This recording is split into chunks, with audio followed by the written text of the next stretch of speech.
Oh, good afternoon. We are back.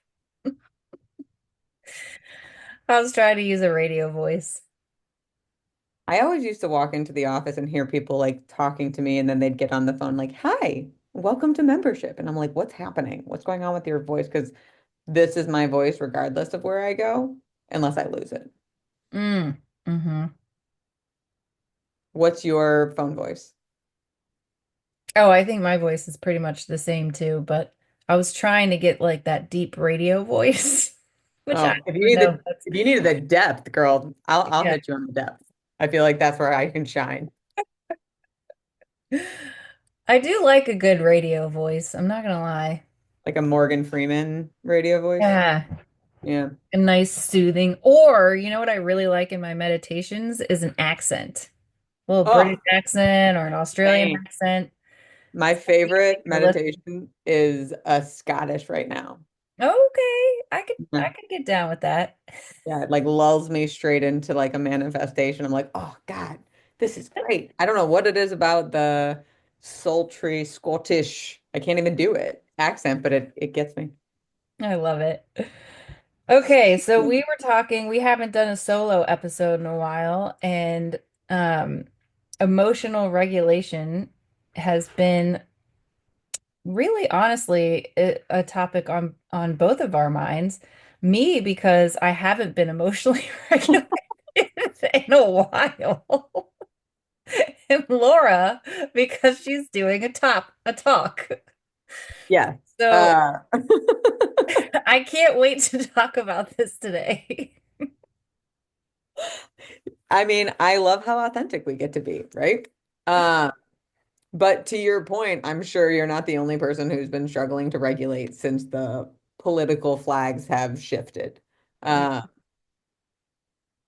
I guess like when I th first start to think about emotional regulation, I think it's very misunderstood, like what it is and what it isn't. Mm, Like, uh, I think it's natural for us to recognize that we all have like connotations about emotions, right? Like some are good, some are bad, some we think are acceptable, some we try to avoid, right? But yes. beyond that, like most people don't know their emotions, understand them, Mm, can't really recognize them specifically. And honestly, most of the stuff that I see, most of the issues, the stuck states, the frustration, it's because they're trying to prevent themselves from feeling certain emotions. Is that what you experience too on your side of the therapy pole? well, the thing that was on my mind immediately was that last night at dinner, we had two little friends over, and I asked them if they knew what mood was. And Isla was the one who knew what mood was.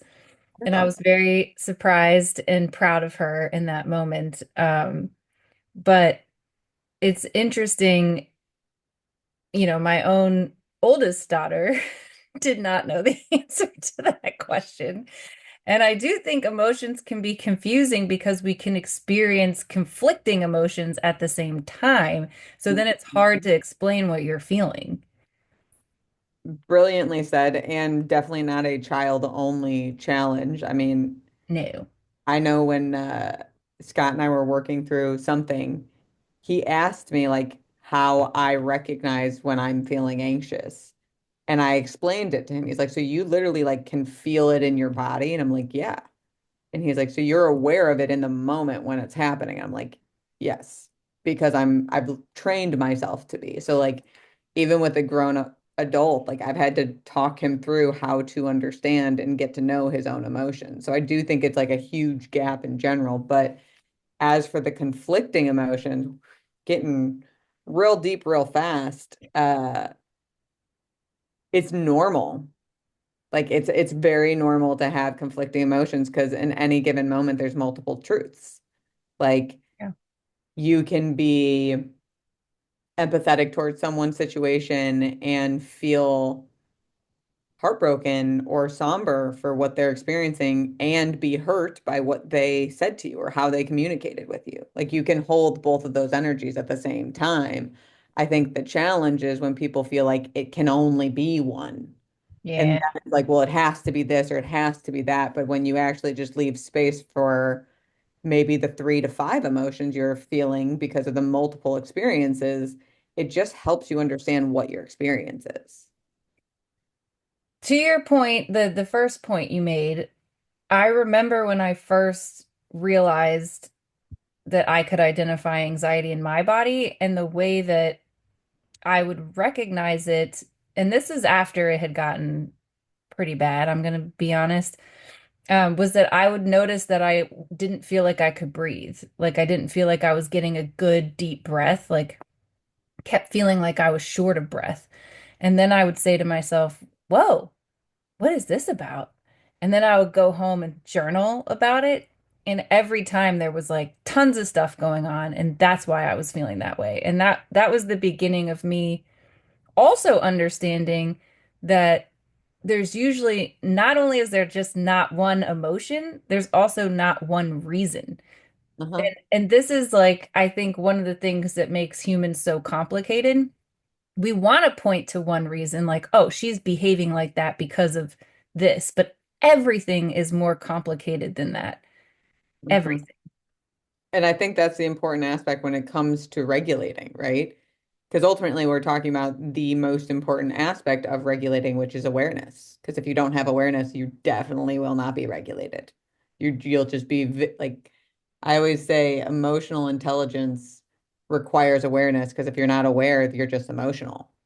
Ah, Awareness is the access point to the intelligence of like, oh, this is what I'm experiencing. And then you can add insight, intelligence is insight, into why you're experiencing it or what it means or, whatever the dynamic of it is. So I like kind of what you were sharing about how you started to recognize it. Like the shortness of breath is huge. I know one of the things I weirdly have grown to like about emotions is the ones that tend to get my attention, like I'm living life, I'm doing my thing, Mm, mm, mm. And all of a sudden I'll just start to get like I'll notice I'm frowning or I'm feeling uncomfortable like on a small measure. And the discomfort is kind of like the general alarm, like, hey, something's up, something's up. And then it gives me that moment to kind of look in and be like, what's going on? What and am then I your period thinking? starts, and And you're then my like, period oh, starts. Yeah. That's why it is. Yeah, every time. No. Um, I'm just kidding. But that is, another layer of these things. one thing at a time. Let's just start Okay. with awareness. I just keep You can piling track things your on cycle. there. And now you see how Alicia's brain jumps from thought to thought and why she needs to journal about her anxiety. Thank you, Laura. Gotcha, girl. Continue on. But truly, I think it's the first step of emotional regulation is how are you becoming aware of your emotions? Is it through shortness of breath? Is it that you're getting warm? Is it that you're clenching your jaw? Are you frowning? Do you hear rapid thoughts? Like awareness is the most important aspect. And we've already talked about 2 different ways that you can practice regulating. You gave us a great one, which was, well, technically, you kind of gave us two. One was the journaling. You're like me, I had things. What was it? Tell me more about me. Um, but the second one is how you initiated it. Like you noticed the shortness of breath, but the first thing you said to yourself was, what's going on? Yeah. But you didn't say, what's going on? What's wrong? Like you didn't go into dictative questioning. You went into curious, like, wait, what's happening? Like Yeah. your voice even went up when you said it, which when we get a belly growl, we know what that means because we've experienced it enough. But when we were young, we had to learn what that means. And in a weird Mhm. way, like I like to use potty training as an example of emotional regulation because you have to learn the different signals your body sends you that says go to the potty. And with emotional regulation, you have to learn the different signals your body sends you to help you understand why you're experiencing what you're experiencing so you I'm going don't. to give you another fun one. Ooh, okay, hit me. Little kids do not know when they're going to throw up. They got to learn that. And it's real gross until they do. If you have any tips, let me know. I know a certain drunken adult that could definitely use some of them. But um, continuing forward, I'm just gonna drop that. Um, but yes, same thing with vomiting. Like they have to learn, oh, this is what it starts to feel like when blank is going to happen. So I'll give you an example of something that I did to emotionally regulate. Um, I used to be very, very, very defensive. And Scott actually said to me, like year 2 or 3, I think, that my defensiveness would ruin our relationship. And it was like the first time I looked into self-help, I think. I think that was like the first book that started my whole like coaching curiosity thing. Because then I started working on not being defensive and I actually enjoyed the personal growth. And I learned it backwards, like most people do, of like, okay, where was I when I would, like, how did I experience myself? Is what I mean when I say, where was I when I was about to get defensive? Like, what was happening right before I did? And it's a corny way of explaining it, but you know, when you go to like a circus and like you see someone pull like a sword out of their mouth? Sure. Yeah, because that happens like weekly, right? That hot, I would feel like this really sharp, hot feeling through my esophagus, which I like correlated with like someone pulling a knife out of their throat. And when that was coming, I learned I have very, very small room. Like I don't have a lot of capacity to regulate in that moment. Get out. Mm. Like it was like pretty much like a get out signal. But then that just left me randomly running out of conversation. So I had to learn the signal before it as well. And the signal before it was interrupting. That one was a lot easier for me to recognize. And it was kind of a marker to me of like, hey, you're not listening anymore. You're getting dysregulated. And then I got even more curious and I found the first one is I get fidgety. I can't sit still. My hands are constantly moving. I'll be like tracing the nails under my other nails. Like I can't just like sit. So now when I'm having conversations or disagreements, I know that those are the kind of the 3 warning signs I go through before I get dysregulated. They're like, "Hey, we're losing our grip here," type vibe. Does that make sense? Yeah. But I think like awareness is where we start. So rather than everyone trying to like mitigate their emotions, I think we first need to be aware of them and understand how to regulate by learning what our warning signals are. I'm thinking, that first example I gave was physical, but I Mm. think most of the time for me, it's not something physical like that. I got to think about this before I complete my thought. At least with defensiveness, okay? Because I'm thinking about defensiveness right now. And for me, I think it starts with maybe already being frustrated about something or already being fired up, as I like to call it. Um, and then I usually, sadly, I think it starts as sarcasm for me. That's, hey, interruption Sarcasm is is not. anger's ugly cousin. If you can recognize sarcasm, though, that's going to make it a lot easier because I think of emotions on a scale. Like, I don't think emotions all come in at like a hot 10. Like, frustration isn't always a hot 10. Sometimes it's a mild 3, right? And because our relationship to our emotions is so unhealthy to begin with, we're like, we don't like you, we don't understand you, you're foreign to us, go away. That naturally gives them more power over us, ironically. So then we push them away when they're a 3, when they're easy to manage because they're only a 3. And then they build until they get to a 10, and then we can't ignore them. And then that's when we have that unhealthy relationship with them because we've been building them unconsciously and unintentionally. But when you can recognize, the fidgeting or the interrupting for me or the sarcasm for you, that awareness of it in the moment gives you an opportunity to shift how you're responding, to change what you do. You know what I mean? Yeah. I think the only physical thing I can think of when I get angry is if I'm really angry and I'm about to say something that I think is super mean, I get dizzy. That's good. Your body will make you pass out before Ridiculous. you're mean. That's such a lucky My signal. body is like, oh my God, we're about to pass out. Yeah. Yeah. And I mean, that's the thing is I joke with Scott about this, but like emotional regulation doesn't always mean mature.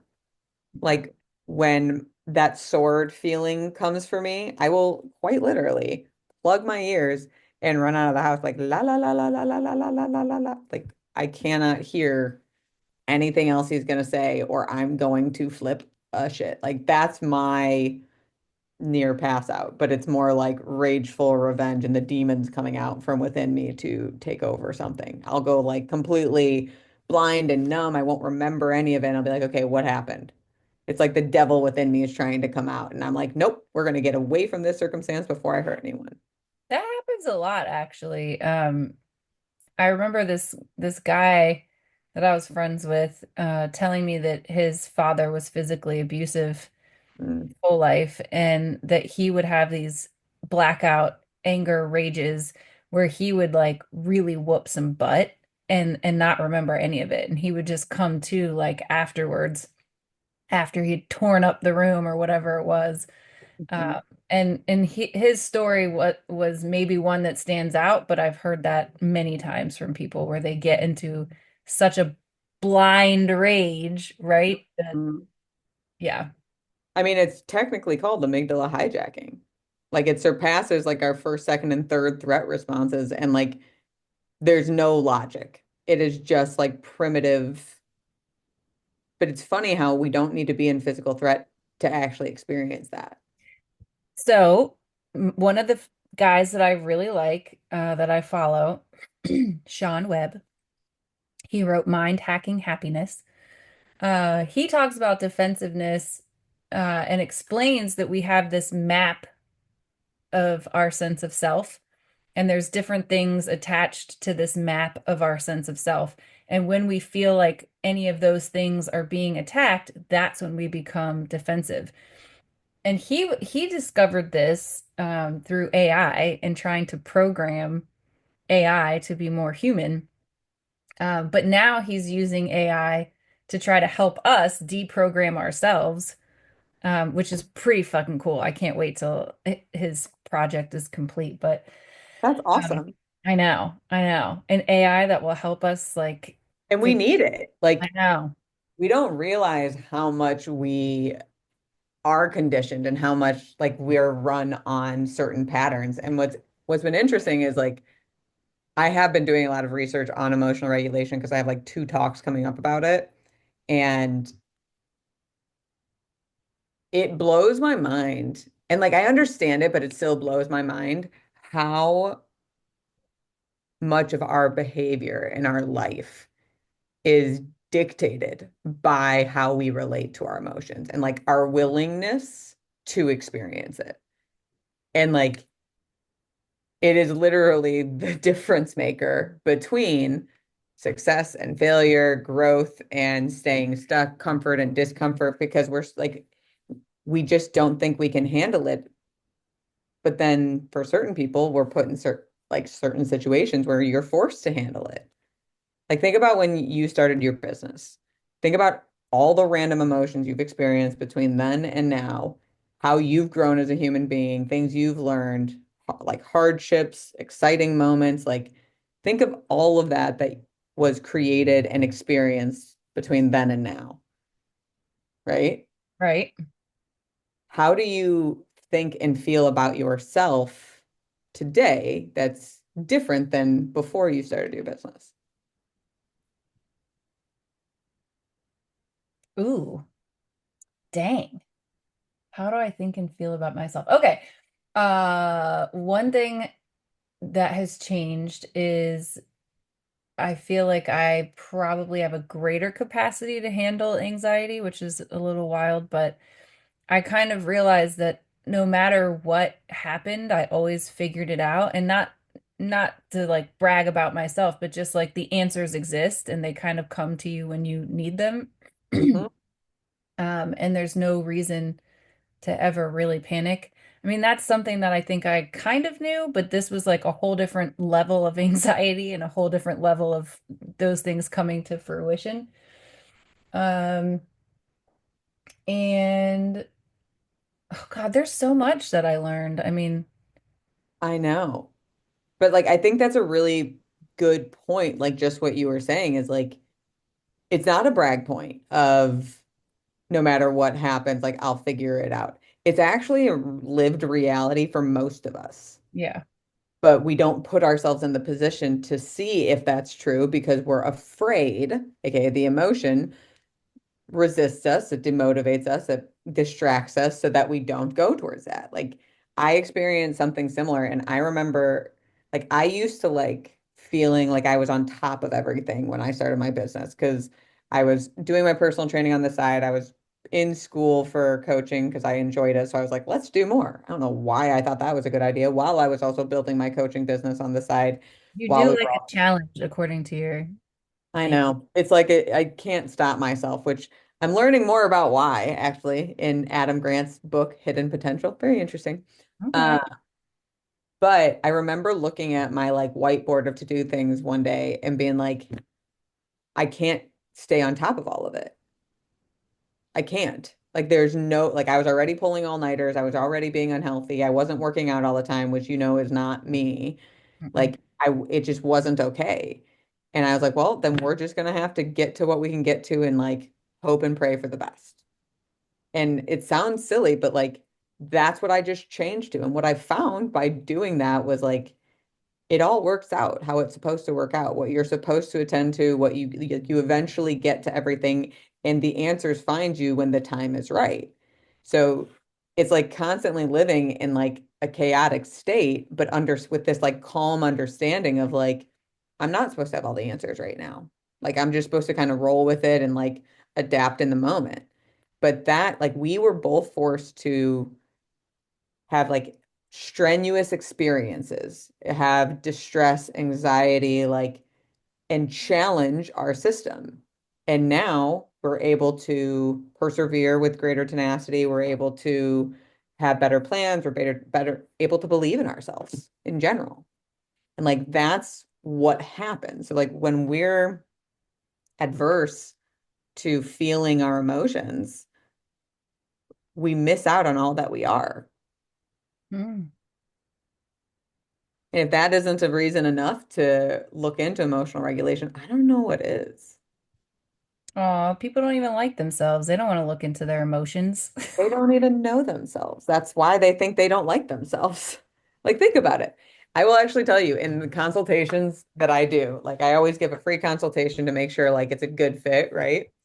And inevitably, I always end up asking someone at some point, like, what are like three things you like about yourself?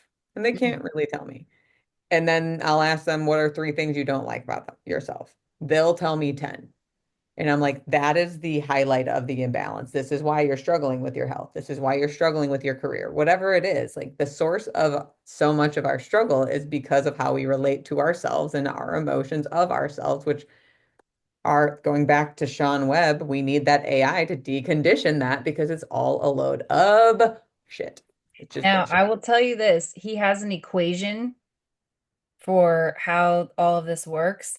And it starts with, and guess what? I still have not figured this piece out. Okay. All right. Okay. I'm working on it. Expectations. Yep. That one makes sense to me. You haven't figured that out? No, I want to.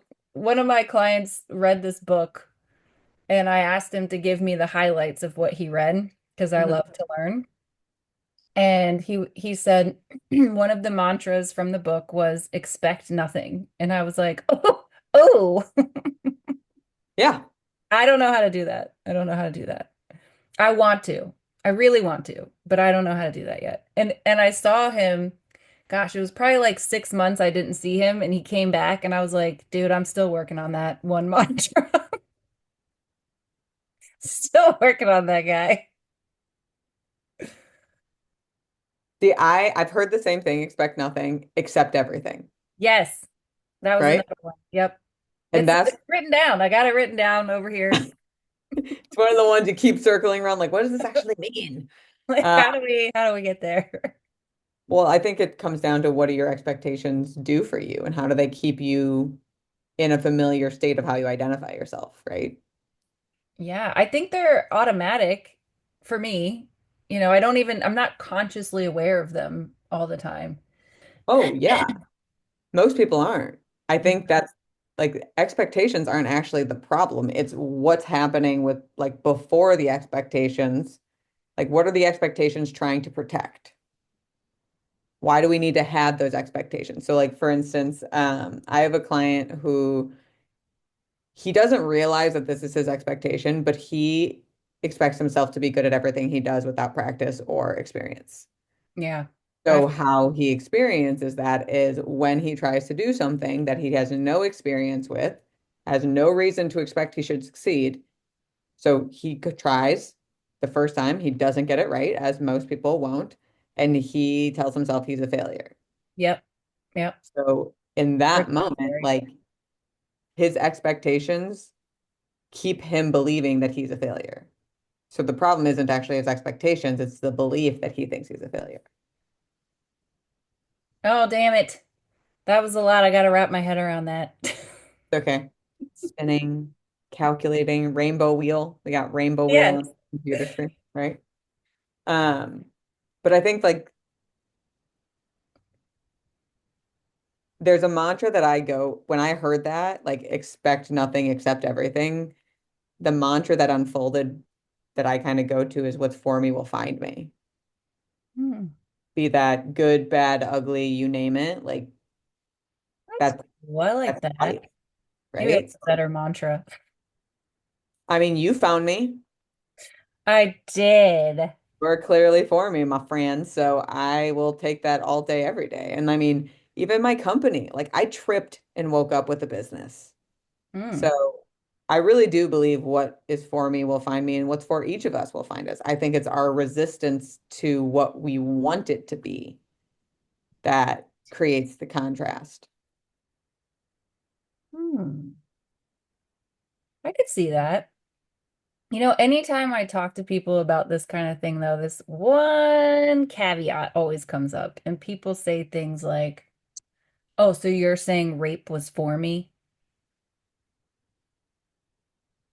And that, I mean, it is a challenge. Right? Ironically, I just heard a woman talking about how she lost her daughter. She said giving birth to her daughter was the greatest gift of her life, and losing her daughter was the second greatest gift. And she said Damn. I know, and her caveat was, I have grieved. I have grieved, I have grieved, I have grieved, I have grieved. And she even said, like, I can speak about it calmly and embody this because I have grieved. Wow.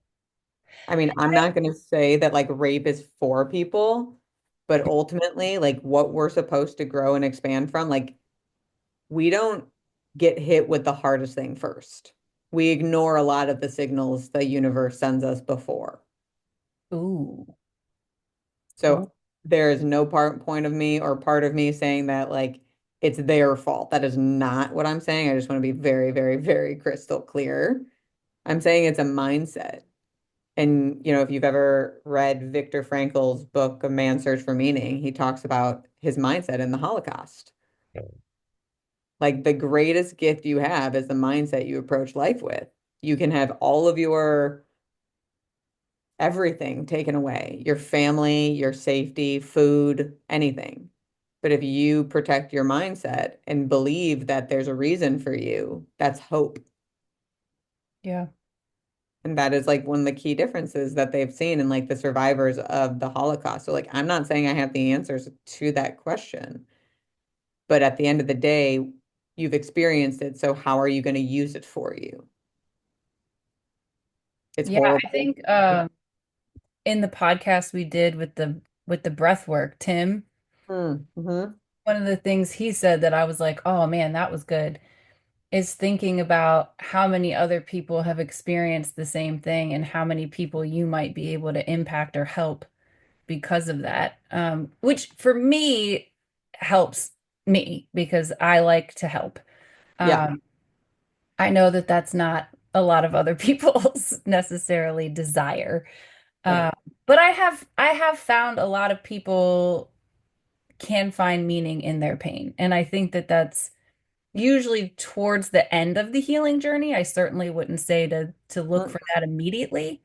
I I think don't it's think you can access it in the beginning, to your yeah, I point. think it's a process to get there, and it's going through a lot of difficult feelings and really allowing those to be there first And then I think, and I think we talked about that a little bit also in the forgiveness episode where we were talking about some things are unforgivable. And so those things take a lot longer to get yourself to a place where you can even want to get to forgiveness. Like that's the end of the journey. That's not the beginning of the journey. And I think it's important that, and I think what you're emphasizing today and what I'm trying to reiterate is experiencing those feelings and allowing those feelings to be there is a big part of, and becoming familiar with those feelings and being curious about them is a big part of getting yourself to a place where you can be regulated, where you can heal, where you can do better. 100%. And I actually like that you paused to highlight it because I think you just beautifully captured the difference in like therapy and coaching, ironically. Heh. Like to your point, what I'm talking about isn't where you start. Like you don't start at it's for me. You start at like the pain, the emotion, allowing it, experiencing it, respecting it, and like letting it exist. Being That's a lot. curious with it and non-judgmental of it, because I know Yeah. for myself when I have been practicing the forgiveness mantra that Catherine shared with us, and the main thing that I have to forgive myself is having a difficult time with the feelings in the first place because I don't like that. I want to be able to transcend, and we've talked about this before, every emotion. I want to be able to be like a fucking Buddhist guru that's just like, yeah, everything's fine. It's all fine. And I don't feel like that most of the time. So I then I mean, get upset with myself, like, why can't you just be a guru? well, isn't that like an emotion? It's you're having emotions of emotions, I know, right? right? But to your point, like, yes, being curious and non-judgmental and allowing yourself to feel those emotions is where you start. So, like, that's awareness. Yeah. And you're ready to move on when the energy ultimately tells you you're ready to move on. And I know that sounds a little woo, but Yeah. like, when you try and this has happened to me when I like tried to be like, okay, I gotta like I cried, I gotta get ready and go to the thing, and then I'm like doing my makeup and I start crying again. I'm like, all right, I guess I'm not done crying yet. And then I have to take off my makeup and like start all over again. But your body tells you when it's processed the emotions that you're experiencing. The challenge is the bullshit narratives we have about our emotions. So like to your point, like feeling and healing and all of that, that's very much like a lot of therapy is just like understanding, respecting, being curious with yourself, with your emotions. And ironically, where I took it was like, how is it happening for you? How can we use our emotions? Which is very much in terms of coaching, which is like how to grow and create a new algorithm from, the feeling stuff. But that's the whole embodiment of emotional regulation, right? Right. Awareness of how you experience it, allowing the feelings to be what they are in your body, working with them curiously, not judging them, but like observing them. And when you feel the space to move beyond it, then you start to consider like, what was the point of me experiencing this? Like how is it for me right now? Or you can stay in victim mode and like that's totally your choice. But it's a choice of how you want to regulate and how you want to live your life. But what I do know abundantly clear is emotions are not your enemies. They are gifts from the inside. They have insights for us, they have knowledge. They can help us heal and understand and experience our life in a more meaningful way. I We think just life have to, would be really boring without emotions.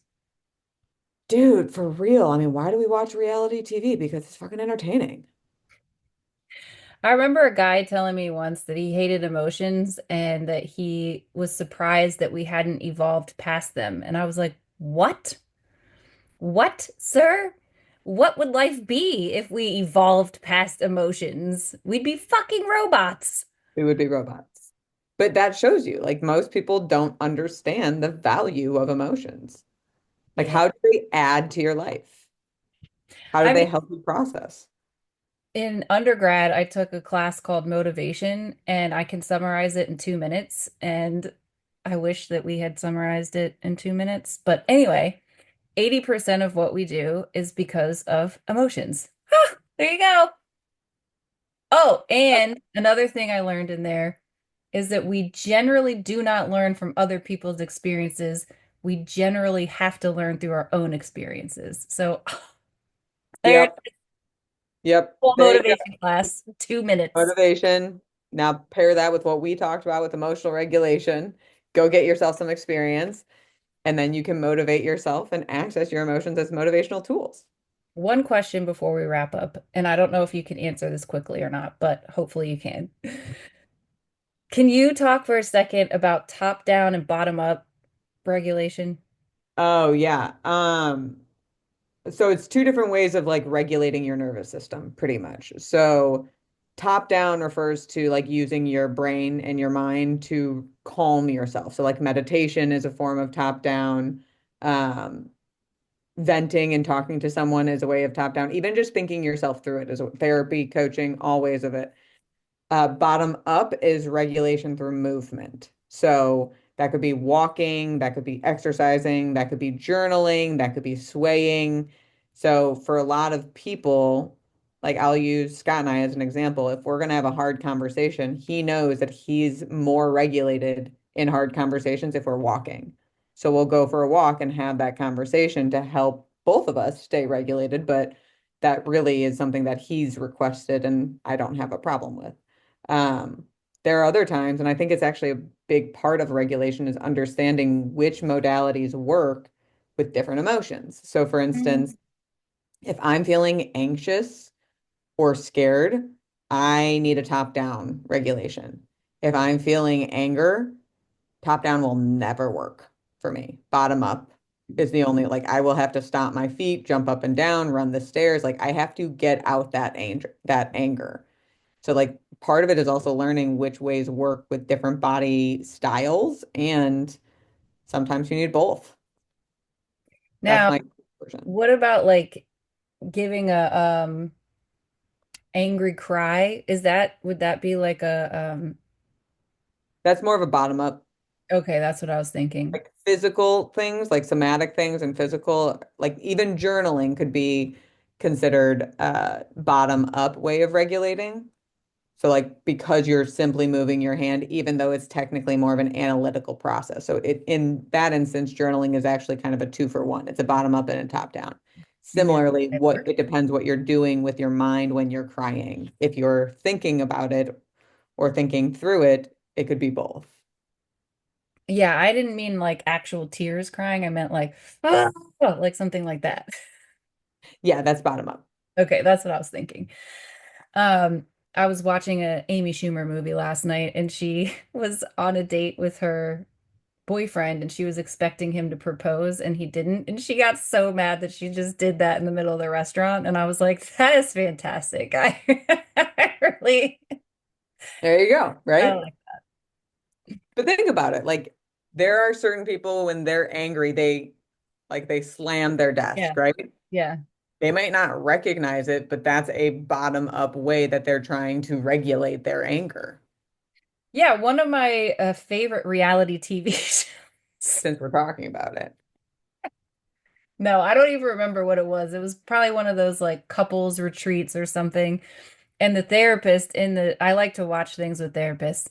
The Mhm. therapist in there created like a specific exhibit for each person that had things that might make them angry. And then he gave them a bat and told them to destroy it. And I was like, oh my God, that is so cool. I wish I could do that with all of my clients because I do think that's really useful, particularly for anger, is like being able to do something physical.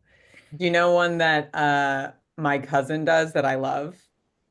Do tell. Uh, she'll like make a wet paper towel or a wet cotton ball and have her 3-year-old throw it at the wall. Hmm. And but you when you it throws and then it sticks because it's wet, but you can throw with good force. Yeah, that's true. So that one works for me. I've even done that myself when I was like really angry and I want to like hit something. That was effective because like punching a pillow is just dissatisfying to me. You know what I Normal. like to do is throw my kids' toys around. I mean, that's called play. There you go. right there. You're playing and regulating all at the Don't same know if time. it's playing the way I do it. I mean, from the outside eye, I'm going to call it playing. The inside eye might look like rageful displacement, but we can call it what we want to call it. I mean, not at them. So Of that's course good. not. Yes, of course not. I will protect my little angels from you if you start throwing their toys at them, Uh, unless it's a water balloon that I yeah, got. that's different. It's totally different. Can nail them with them. No, I'm just kidding. Anyway, this was great. I am really glad we did this today. I feel better already. I hope everybody else does too. And honestly, like we like to have fun with this stuff because it can be heavy, but emotions aren't the enemy. You've just been told things about them that typically aren't true. Like the best thing you can do if you're curious to like become more regulated is just that. Like get curious about your emotions versus judging them. You'll be pretty surprised what you learn. Beautiful ending. Thank you so much, Laura. Can't wait for your talk. Thank you. Me either.